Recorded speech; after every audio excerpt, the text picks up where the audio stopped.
Bonjour les amis, on continue la Genèse au chapitre 42, les versets 17 à 38. Il les mit ensemble aux arrêts pendant 3 jours. Le 3e jour, Joseph leur dit, voici ce que vous allez faire pour rester en vie. Je crains Dieu, moi. Seriez-vous digne de foi? Alors, on va faire comme ça, qu'un de vos frères reste prisonnier dans la maison, vous êtes aux arrêts. Vous autres, tous, allez porter du grain à vos maisons affamées. Puis, ramenez-moi votre plus jeune frère.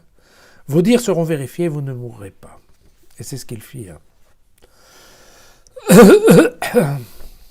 Ils se dirent entre eux, hélas, nous nous sommes rendus coupables envers notre frère quand nous avons vu sa propre détresse. Il nous demandait grâce et nous ne l'avons pas écouté. Voilà pourquoi cette détresse nous atteint.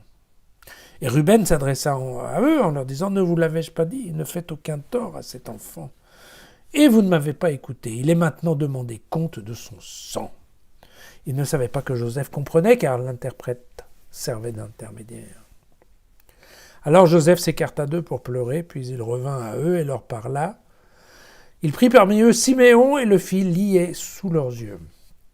Puis Joseph ordonna de mettre plein de blé dans le bagage, de remettre l'argent de chacun dans son sac et de leur donner des provisions de route. C'est ainsi qu'il agit envers eux. Ils chargèrent donc le grain sur leurs ânes et ils partirent. À la halte, l'un d'eux ouvrit son sac pour donner du fourrage à son âne et il vit son argent. Voilà qu'il était à l'ouverture du sac à blé. Alors il dit aux autres, mais on m'a rendu mon argent? Le voilà, il est dans mon sac à blé.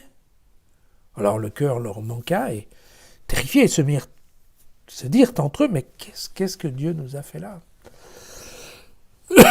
Ils arrivèrent auprès de leur père, Jacob, au pays de Canaan, et ils l'informèrent de tout ce qui leur était arrivé. Alors ils se mirent à vider leurs sacs. Dans chaque sac, il se trouvait une bourse avec l'argent de chacun. Quand ils virent, eux et leur père, les bourses avec leur argent, ils eurent peur.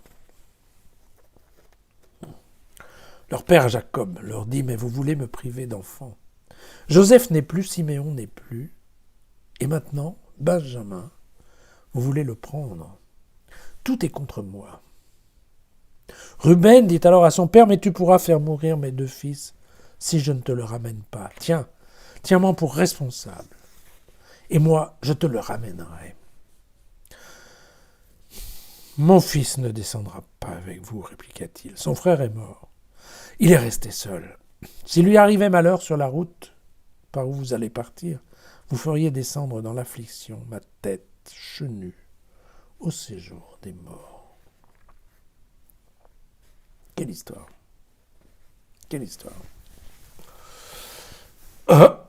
Bon, quand on voit ça, c'est vrai que la deuxième option que prend Joseph est quand même plus sympathique, puisque plutôt que de les laisser tous en tôle et d'en envoyer un seul chercher le petit dernier, il décide non d'en garder un en prison et d'envoyer tous les autres ramener du grain et chercher le dernier.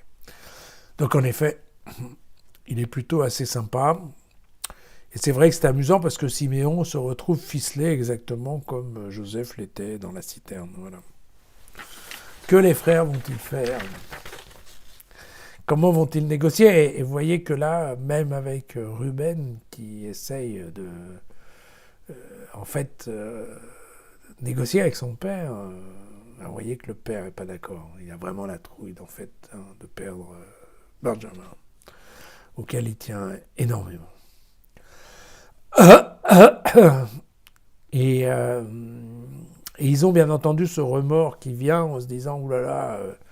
En fait, ça tourne mal pour eux, parce qu'au départ, eux, ils étaient dit « bon, ben voilà, on va aller chez le pharaon, on va acheter du grain. On ramène le grain et c'est terminé, quoi ». Et en fait, ils tombent sur un os. Ils tombent sur un os et très clairement, depuis le début, tout d'un coup, ils ont le remords en se disant « ouais, ça c'est sûr, c'est Dieu qui se venge du mal qu'on a fait à Joseph ». Et c'est également, vous voyez, l'idée de Jacob, elle est aussi de dire « oulala, ça tourne mal, Dieu m'en veut ». Voilà. Et donc, c'est voilà. Ruben a beau faire, Jacob va se montrer inflexible. Donc, ça sent vraiment pas très bon pour Siméon, le pauvre. À demain.